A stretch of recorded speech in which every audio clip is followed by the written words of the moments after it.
Hey guys, welcome to another video. And firstly, I would like to thank you all for getting me to 100 subscribers and thank you for your support once again. So today we'll discuss about why do you need to read a research paper. So basically, what is a research paper? So a research paper is a scientific report which is basically written after completing any new study or experiment done by researchers or authors around the world. Now, the reason you should read it is firstly to keep yourself updated with the current technologies and the current knowledge that is in a particular domain. Say, for example, I'm an electronics and instrumentation engineer. So, any electronics related papers I should be updated with. So, I need to read those research papers. Number two is when, if you would like to pursue a master's or a PhD degree or in the later stages after your undergrad, you need to read a lot of papers as that whole degree is based on purely research based degree. So you need to learn that. The next thing is like most research papers are published so that they can communicate with the recent findings. So if there's any new technology developed or any new technique or method used to solve a particular problem or a design. So that's why a research paper is written too. Also, reading through the research paper can help you increase your scientific knowledge and increase your scientific vocabulary on technical words, technical phrases, and many more. Also, you might learn about different findings or different techniques around the world in the same domain.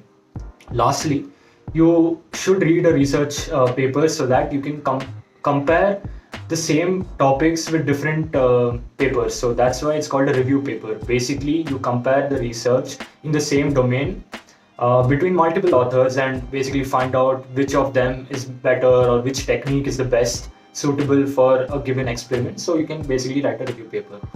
Now, talking about the format of a research paper, usually it follows a standard format starting from the title at the top, followed by the author's name and affiliation. And then comes the abstract. So the abstract basically summarizes the whole paper, including the conclusion also is given in the paper, so that once you read the abstract, you get to know whether you would like to read the complete paper or you want to skip that paper.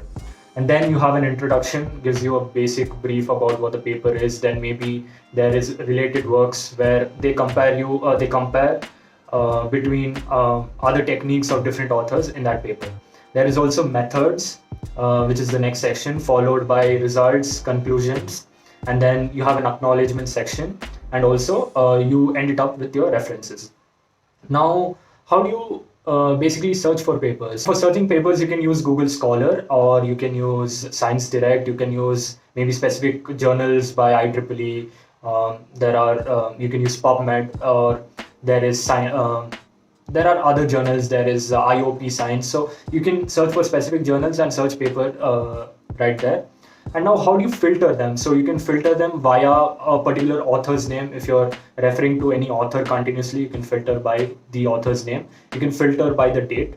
Usually you keep the preferable date like not more than 5 years, but mostly aim for a paper which is very recent. So imagine right now you would like to read a paper. So focus on papers ranging from 2016 to 21 or 2017 to 21. And keeping most of the references the latest ones, so that it would be better. And then you can maybe filter them according to journals whichever you want. Like I said, IEEE journals or any Science Direct, Elsevier journals, you can filter. And also you can filter related to a specific topic. So say in electronics and instrumentation, your specific topic is engineering optimization, so you can filter according to that topic. Now, coming on to the fourth thing, how do you read a research paper? So the normal way of reading the whole paper is like you start from the top title and then you continue reading the whole paper, continuously reading everything. But me reading a paper, I would suggest you basically to not read the whole paper, but skim through the most important headings and important paragraphs in the paper. So first thing you should do is try understanding the title of the paper, and once you understand the title, you can understand what the paper is basically doing, because title, I can say, is a concluding statement of the whole paper. So if you understand the title, you can understand what the paper is about and you can understand its overview. The second thing you should do is keep a mind of the author and the year it's published and the journal, because while giving it as a reference in your paper, if you write, these points are required. Now, the next thing you should do is read the abstract.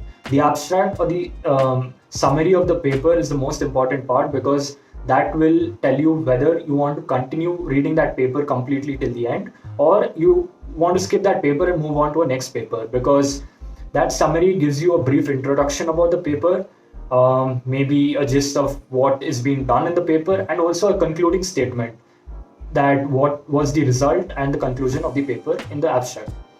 Now, go through major headings like the introduction and the construction or methods of how they have done, the results and conclusion. You don't need to read everything line by line. You can just skim through the paper. And introduction basically gives you the idea about the previous work done in that particular area. So you can read on to that. So again, if you take up any specific topic in electronics, say wireless sensors, and you would like to read the introduction, it will give you about the previous work done in the same field and maybe a new technique what they are trying to implement in this whole paper. Also, go through the figures and graphs given in the paper, because these figures and graphs are very important, so that you understand what experimental setup they have done or what experimental results they have gotten after completing the experiment. So once you understand that, you'll have a clear idea of what's going on and how do you get to that result of the paper. Now, you should also read the conclusion and the results paragraph and know and try getting to know, okay, fine, this is the result, and is there any other improvement that can be done? Are there any future aspects, or as a student of the electronics domain, do you agree with what is being done, and any drawbacks of that paper? Now, these questions arise, and these will be very helpful for you to write a research paper later, because if a certain paper, say a wireless sensor network paper, has say one or two drawbacks, you can write a research paper trying to optimize or trying to fix those shortcomings and drawbacks in your paper, and then addressing these points in your paper. Now, yeah, so you can do that, and I would again tell you that you don't need to read the whole paper. You can just skim through the important points. So now let me summarize the whole idea about how to read a research paper. Basically, first you download the paper on a specific topic related or specific journal, and then you can skim through the paper as I told you, starting from the abstract, then you go to the introduction, and then you can continue. Now, if you're well versed with any topic, you can just skip the introduction and just go directly to the methods, and then you can continue reading.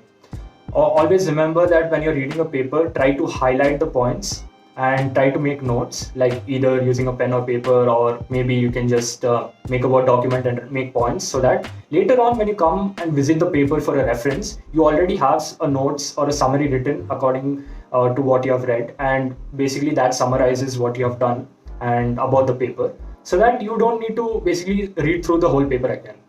The second thing, if you're using your laptop, you can use the highlighter option and highlight every important vocabulary or every important technical phrase or technical words that are given, or any sentences which you feel is very needful or very important for giving you a reference for your paper. And also remember that if you have anything new, any word that is new or any phrase that you don't understand, it's better that you go to Google and search about those phrases or vocabulary, scientific words, so that increases your knowledge and you understand the paper more better. Also, if you're reading the paper online, you can use online tools like Genie AI, which is an AI powered summarizer, and it's also available in Google extension. So what that extension does is basically it summarizes your whole article into a brief summary of points, so that you can read through it easily and you can understand the paper faster and better. Now, I would like to also say that, okay, the method I have given you won't work. This is what I followed, and no one was there to tell me how to follow or how to read a paper. I used to read continuously, but with my experience, I feel that this method is kind of pretty good, the note-taking method. and highlighting methods so that you understand the whole paper and the point of the paper being written, the experimental studies, the conclusion and results more easily.